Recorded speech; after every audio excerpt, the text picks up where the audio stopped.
She was left crippled by her own kind. A human gave her the gift of steel. The night winds of Vera Prime howled through the jagged mountains, carrying the echo of a war that had ended only months before. Smoke still clung to the valleys like a scar that would not heal. On the edges of the ruined city of Calith, a young alien woman sat alone among the rubble, her body broken as surely as her people's trust. Her name was Serenya.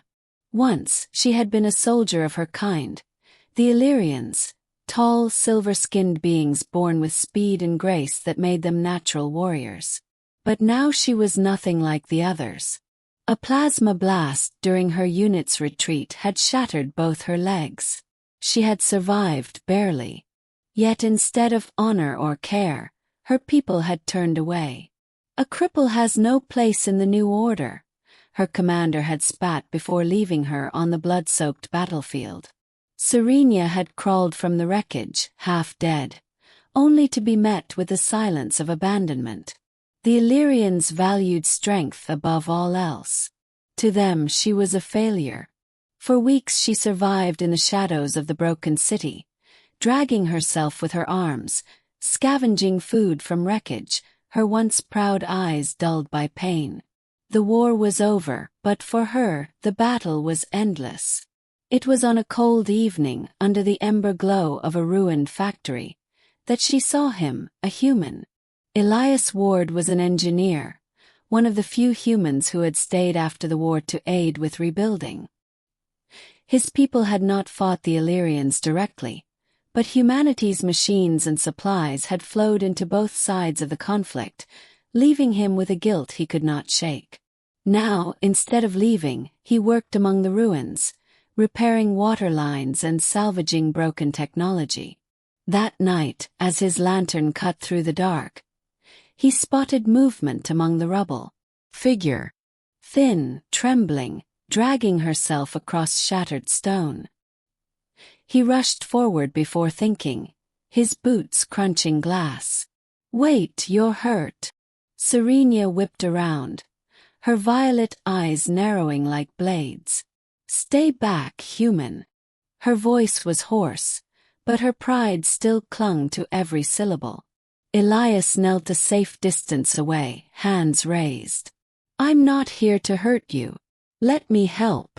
Her laugh was bitter. "Help? My kind left me. Why should you care?" Something in her words struck him. Elias looked at her ruined legs, twisted at unnatural angles, the once powerful limbs now shadows of themselves. He swallowed hard. "Because I can't walk past someone suffering," he said quietly. "Even if the rest of the galaxy can." At first, Serenya refused everything. Food, shelter, even water. But Elias returned each night, leaving supplies at the edge of her hiding place. Slowly, suspicion gave way to necessity. She accepted bread, then water. And finally, when fever shook her body, she let him carry her to his makeshift workshop. The room was filled with scraps of metal, humming tools, and blueprints scattered like maps of forgotten dreams. Elias laid her gently on a cot, covering her with a patched blanket. "You should have left me," Serenya muttered. "I am nothing now." "No," Elias said firmly, meeting her gaze. "You're alive. And that means there's still something left." For weeks, Elias treated her wounds. He built splints for her legs, eased her pain with medicines. Yet even as her body mended, the truth remained. She would never walk again. One night, while Serenya slept, Elias studied her legs, then glanced at the pile of steel and machinery around him. His engineer's mind turned. His heart pounded. What if she didn't need her old legs? What if he could build her new ones? When Elias told her his plan, Serenya's first reaction was silence. Then laughter, hard mocking. "You would give me metal limbs. I'm Elyrian. We are born perfect, not patched with human scraps." Elias didn't flinch. "Your people left you to die. Mine didn't. If you want to crawl forever, fine. But if you want to stand again, fight again, then trust me." Her defiance crumbled into something else. A spark of hope she tried desperately to hide. Finally she whispered, "Do it." The work consumed them. Elias forged frames of lightweight alloy, shaped joints with precision, and designed servos that could mimic muscle. Serenya, though weak, helped when she could. Her steady hands guiding wires, her soldiers' knowledge shaping the design for balance and speed. The nights stretched long. Sparks danced in the workshop like fireflies. More than once, Elias caught her watching him, her once cold eyes softening. Last the day came. Elias knelt beside her, fastening the steel limbs to her body. He had lined them with fabric to cushion her skin, polished them until they gleamed. When he finished, Serenya sat in silence, staring at the silver legs where her ruined ones had been. "Stand," Elias urged. She gritted her teeth, pushing herself upright. For a moment her balance wavered. Then she rose, standing tall for the first time in months. Her breath caught. Step by step she walked across the workshop floor. Each movement grew steadier, smoother, until she was moving with the same grace she once had. Tears glimmered in her eyes. She looked at Elias. "You gave me back what they took." "No," he said softly, his heart pounding. "I gave you something they never could." Days later, Serenya returned to the ruins of Calith, walking not as a broken soldier, but as something reborn. When her people saw her, whispers spread. They had cast her aside, believing her finished.